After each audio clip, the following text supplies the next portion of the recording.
Our today's practical is differential leveling by auto level. Okay, for this practical we are going to use automatic level. So first we will see what is automatic level. This is automatic level as you are seeing in the picture. What is the difference between dumpy level and auto level? This also this automatic level, in short we can call it as a auto level. In the previous practical we have done by using dumpy level. Okay, so what is the difference between dumpy level and this auto level? This you can see, this auto level is a compact one compared to that dumpy level. Okay, and again it has the same part that it can be fitted to this tripod with some fixing arrangement. It has the foot screw.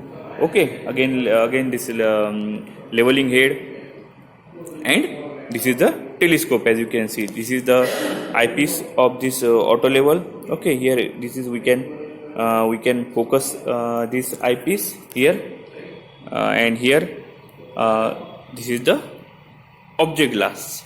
Okay, this is object glass, and this is the eyepiece. Okay, all parts are same. Only main difference is this: in dumpy level there has one longitudinal bubble at the top of telescope. Here it is for leveling, one circular bubble is provided. You can see here, this is the circular bubble. Okay, are you seeing this? Okay, so there is a one circle, and for leveling this auto level, we have to bring this small circular bubble into that ring marked in the center. So one advantage of this auto level is it can be easily leveled. We can level it very fast. Then again its precision is good. It is more precise than dumpy level. It has more focusing power. It can take the readings at greater distances, and this is the focusing screw of this auto level.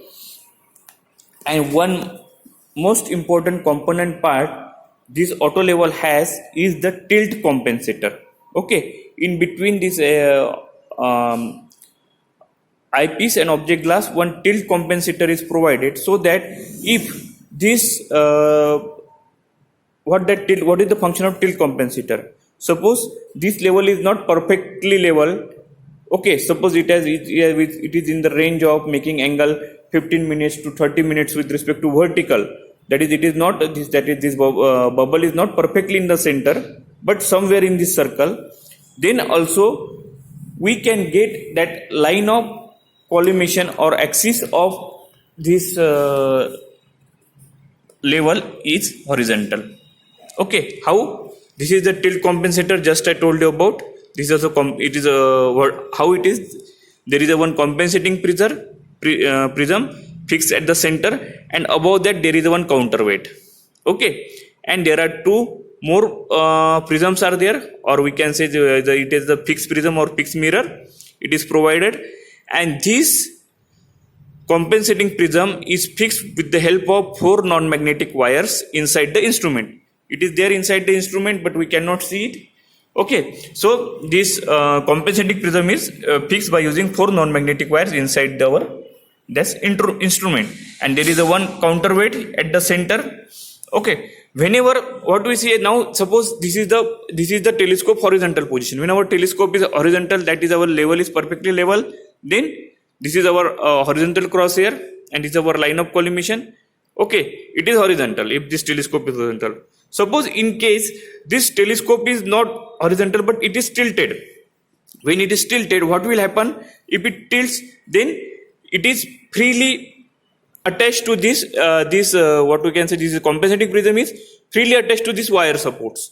Suppose when it get tilted, then this wire also moves, and due to gravity this prism will take the shape according to the tilting of telescope, and so that this rays coming will get adjusted, and again it will become horizontal. That is, this D is nothing but the horizontal crosshair, and its image we can make it horizontal. Though telescope is tilted, what is this compensating prism? What is the work of this compensating prism?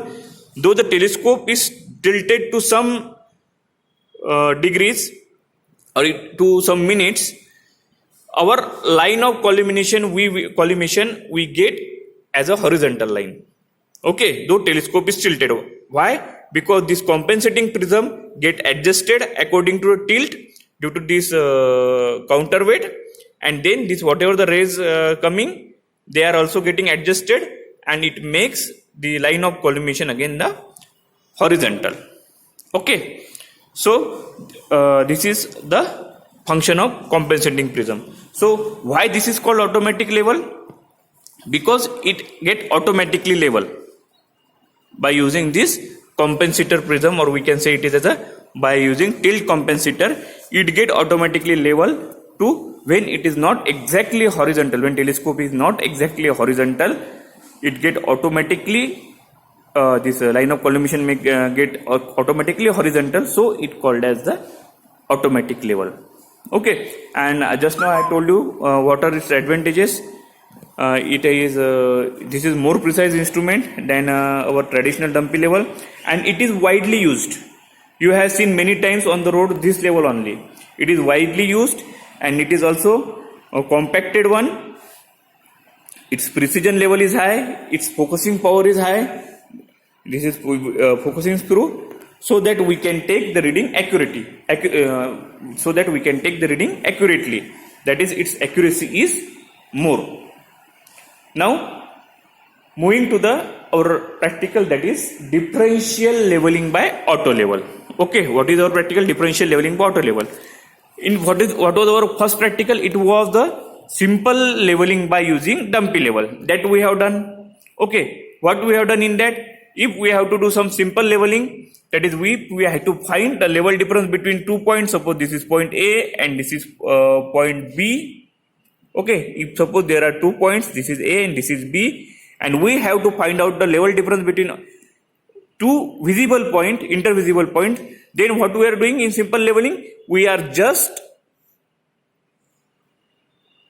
fixing our dumpy level in between these 2 points, and we are taking the readings at both the stops. Okay, and then by subtracting stop reading at A or by subtracting stop reading at B from the stop reading at A, we will get the level difference between A and B. Okay, this is what it is, nothing but the simple leveling. Okay, so when we use the simple leveling, when we have to find out the level difference between 2 points which can be visible, which are intervisible, so we can place level midway between them, and we can just simply by taking their stop reading, we can find out the level between them. But suppose there are 2 points A and B, they are not intervisible. If they are far away from each other, and if there is an obstruction in between them, then we will go for differential leveling. Differential leveling is nothing but the number of times the simple leveling. Suppose there is a one point here A, and suppose there is a one point B at some distance. So what we do here we are doing simple leveling number of times. So suppose this is point A, then we'll set level in between some part at some position, and we'll take the stop reading at A. Then we'll take any at random point P1 suppose, and we take the reading at A and at P1. Okay, then we'll shift this level to some new location again here. Okay, then again this is called as change point. Okay, we are going to discuss it in detail in theory. This is called as change point, because after taking this reading we are shifting our instrument, so this is called as change point, that is CP. So here we are fixing level to the new location, and then again we have to take reading here at change point, that is backside reading, and again we have to take another point, that is point P2. Then again we have to take reading at this this point. Again we are going to fix level at some suitable location, and again we are going to take some reading at this point P3. Okay, like this. And finally we are fixing the level between this point P3 and between point B, and we'll find out difference between P3 and B. And one by one we are going to find out level difference between point A and point P1. Okay. Then level difference between point P1 and P2. Then level difference between point P2 and P3, P2 and P3, and finally level difference between point P3 and B. Okay. We are going to find out level difference between each 2 points. Okay. There, suppose this point is at higher location, this point is at lower location. So by subtracting reading at P1 from reading at A, what we will get? We get reading in negative, because this staff value is low, because this point is at higher level, this point is at lower level, so your staff reading is more. Okay, so what we'll get? We'll get reading negative. Negative reading means then, that is what negative reading shows, that point P1 is below our point A. Okay, again here same difference between P1 and P2 we can take. Level difference here also, P1 point is at higher location, P2 is at lower location. So difference between P1 and P2 is again negative. Here we will see point P2 and P3. Here point P2, at point P2 reading is more because it is at lower elevation, and P3 is at higher elevation, so here reading is low and here reading is high. So difference between at reading at point P2 and point P3 we will get positive.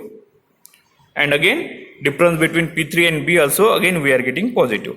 Okay, by summing all these differences, the difference between level of point A1, A and P1, P1 and P2, P2 and P3, and P3 and B, we will get finally level difference between which points? Between this point A and point B. This is point A and point B. Okay, so this is our practical, that is differential leveling by using auto level. So while for performing this practical we have to use auto level, and we have to shift our instrument number of times. Here we have shifted instrument at this location, this is our change point 1, this is change point 2, this is again change point 3.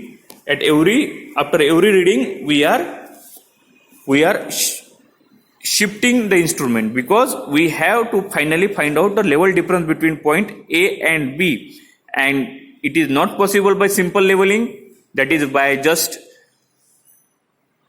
setting level between points A and B. We cannot do that because point A and point B are far away from each other, or there is any obstruction between these 2 points. So we have to take in between many suitable locations, and we have to find out difference one by one between 2 points, and finally by adding up the differences in between all points we will get the finally level difference between point A and B.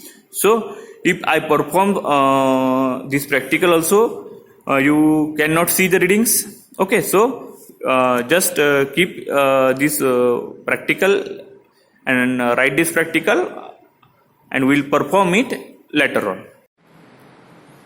Again, one thing, how to do temporary adjustment of this auto level. So this temporary adjustment procedure is same as we have used in dumpy level. What was our first step? To select the suitable station for keeping the level, so that maximum points we can cover from a single location. Then what is next step? Then approximate leveling by using legs of the level. So here it is very important. Okay, what is the feature of this auto level? That it get easily level, that it get level in a very short time. So it is only possible when if you follow the steps of leveling. Okay, what is the steps to do temporary adjustment? So what second step I have told you, that leveling the bubble tube, the circular bubble, by adjusting one of the leg of the instrument. Okay, here, so by adjusting this leg, I can bring this bubble approximately in the center, and once I bring it approximately in the center, I can make it perfectly in the center by using this foot screw.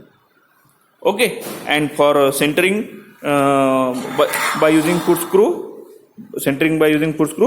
procedure is same, that we have to move this screw either inwards or outwards, and we have to check it for various positions of the telescope. After that, again, what was the next step? That focusing of the eyepiece, we have to keep one blank paper in front of the object glass, and we have to focus this eyepiece so that image of the crosshairs we will get clear and distinct. And next is focusing of the object glass. Okay, in focusing of the object glass, we have to use this focusing screw, and we have to focus this object glass, and we have to see the staff, and also we have to check for parallax. What is parallax? That apparent movement of horizontal layer of the crosshair with respect to image on the staff. If we move our eye up and down, the image bisected by this horizontal crosshair should not get also up and down with the movement of eye. If it is that, then we have to correctly focus our object glass by using focusing screw to remove the parallax. This is the overall temporary adjustment of this auto level. It is same as the dumpy level.